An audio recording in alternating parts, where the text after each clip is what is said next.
ଏବେ ମହାପ୍ରଭୁ ଆସିବେ। ମାତ୍ର ଏଠି 9 ଦିନ ଯାତ୍ରା, 3 ଦିନ ରଥରେ କଟିଗଲା, 6 ଦିନ ଗୁଣ୍ଡିଚା ମନ୍ଦିରରେ କଟିଲା। ଆଜି ମହାପ୍ରଭୁ ବାହୁଡା ଯାତ୍ରା କରୁଛନ୍ତି। ସେ ଗୁଣ୍ଡିଚା ରାଣୀର କେତେ ଅଭିମାନ ଥିବ ଯେ ମହାପ୍ରଭୁ ଆଉ ଟିକେ ମୋ ପାଖରେ ଥାଆନ୍ତି। ଏଇ ଅଭିମାନ ସହିତ ଆଜି ଯାତ୍ରା କରୁଛନ୍ତି ମହାପ୍ରଭୁ ବାହୁଡା ଯାତ୍ରାରେ। ମହାପ୍ରଭୁ ଧାଡି ପହଣ୍ଡି ହୋଇ ଆସୁଛନ୍ତି। ଏଥିରେ ମୁଖ୍ୟ ଭୂମିକା ଥାଏ ପତି ମହାପାତ୍ରଙ୍କର। ନିଶ୍ଚିତ ଭାବେ ଆଲୋଚନା କରିବା। ଆଜ୍ଞା, ଆପଣଙ୍କ ଗୁରୁ ଦାୟିତ୍ୱ ଥାଏ ମହାପ୍ରଭୁ ଶ୍ରୀଗୁଣ୍ଡିଚା ଯାତ୍ରା ଠାରୁ ରଥାରୂଢ ହେବା ପର୍ଯ୍ୟନ୍ତ କଣ ରହିଛି ଆପଣଙ୍କ ଗୁରୁ ଦାୟିତ୍ୱ? ମୋର ତ ସମ୍ପୂର୍ଣ୍ଣ ଦାୟିତ୍ୱ ରଥଯାତ୍ରାରେ, ମାନେ ଅକ୍ଷୟ ତୃତୀୟାଠୁ ଧରି ନୀଳାଦ୍ରି ବିଜେ ପର୍ଯ୍ୟନ୍ତ ଜଗନ୍ନାଥ ମହାପ୍ରଭୁ ବିଦ୍ୟାପତିକୁ ଏତେ ସେବା ଦେଇଛନ୍ତି ଯେ କି ଏଇ ସେବାର କିଛି କହିହେବନି। ଆଜ୍ଞା, ମାନେ ମୋର କହିବା ପାଇଁ ମୋ ପାଖରେ ଭାଷା ନାହିଁ। ତେଣୁ ବିଦ୍ୟାପତିଙ୍କର ରଥଯାତ୍ରାରେ ବହୁତ ଗୁରୁ ଦାୟିତ୍ୱ ଥାଏ। ଆମେ ପଣ୍ଡାପତି ମୁଦ୍ରସ୍ଥ ମଙ୍ଗଳାର୍ପଣ କଲା ପରେ ମହାପ୍ରଭୁ ବର୍ତ୍ତମାନ ଶରଧାବାଲି ଦେଇ ରଥରୂଢ଼ା ହେବେ।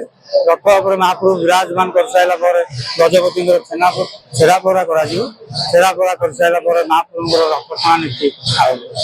କେତେ ଖୁସି ଲାଗେ ଏ ଯାତ୍ରାରେ ଆପଣଙ୍କୁ? ମହାପ୍ରଭୁ ନୀଳାଦ୍ରି ବିଜେଠୁ ଆରମ୍ଭ କରି 9 ଦିନାତ୍ମକ ଯାତ୍ରା କରିଥାନ୍ତି। ଶ୍ରୀଗୁଣ୍ଡିଚା ମନ୍ଦିର ଯାଇଥାନ୍ତି, ରତ୍ନବେଦୀରୁ ଜନ୍ମବେଦୀକୁ ଆସିଥାନ୍ତି।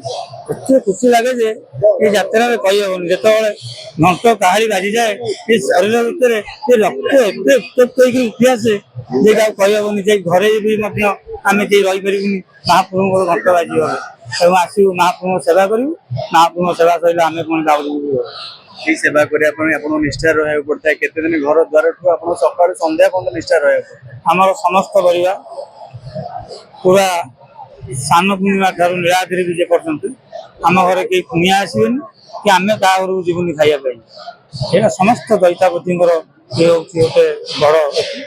ଆମେ ସମସ୍ତେ ହବିଷରେ ଥାଉ। ନୀଳାଦ୍ରି ବିଜେ ସରିଲା ପରେ ହବିଷ ଆମର ଭାଙ୍ଗେ।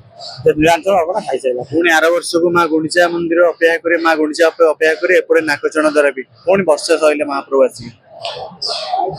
ପ୍ରତ୍ୟେକ ବର୍ଷ ତ ଏ ବର୍ଷ ଭଳି ପ୍ରତ୍ୟେକ ବର୍ଷ ଆସୁଛି। ଗୁଣ୍ଡିଚା ମନ୍ଦିର ଅପେକ୍ଷା କରିଥାଏ କେବେ ମହାପ୍ରଭୁ ଆସିବେ। ମାତ୍ର ଏଠି 9 ଦିନ ଯାତ୍ରା, 3 ଦିନ ରଥରେ କଟିଗଲା, 6 ଦିନ ଗୁଣ୍ଡିଚା ମନ୍ଦିରରେ କଟିଲା। ଆଜି ମହାପ୍ରଭୁ ବାହୁଡା ଯାତ୍ରା କରୁଛନ୍ତି। ସେ ଗୁଣ୍ଡିଚା ରାଣୀର କେତେ ଅଭିମାନ ଥିବ ଯେ ମହାପ୍ରଭୁ ଆଉ ଟିକେ ମୋ ପାଖରେ ଥାଆନ୍ତି। ଏଇ ଅଭିମାନ ସହିତ ଆଜି ଯାତ୍ରା କରୁଛନ୍ତି ମହାପ୍ରଭୁ ବାହୁଡା ଯାତ୍ରାରେ ଫେରିଯିବେ ଶ୍ରୀମନ୍ଦିର। ରତ୍ନବେଦୀ ଛାଡି ଜନ୍ମବେଦୀକୁ ମହାପ୍ରଭୁ ବିରାଜମାନ କରିଛନ୍ତି, ଯାତ୍ରା କରିଥାନ୍ତି ଏବଂ 9 ଦିନାତ୍ମକ ଯାତ୍ରା କରିଥାନ୍ତି। ଲୀଳା କରିଥାନ୍ତି ଶ୍ରୀଗୁଣ୍ଡିଚାରେ ଆଡ଼ପ ମଣ୍ଡପରେ। ଆଜି ରଥାରୂଢ ହଉଛନ୍ତି 3 ଠାକୁର। ପୁରୀ ସରେଶ୍ୱର ମଲ୍ଲିକ ରିପୋର୍ଟ, ଓଡ଼ିଶା ଭାସ୍କର।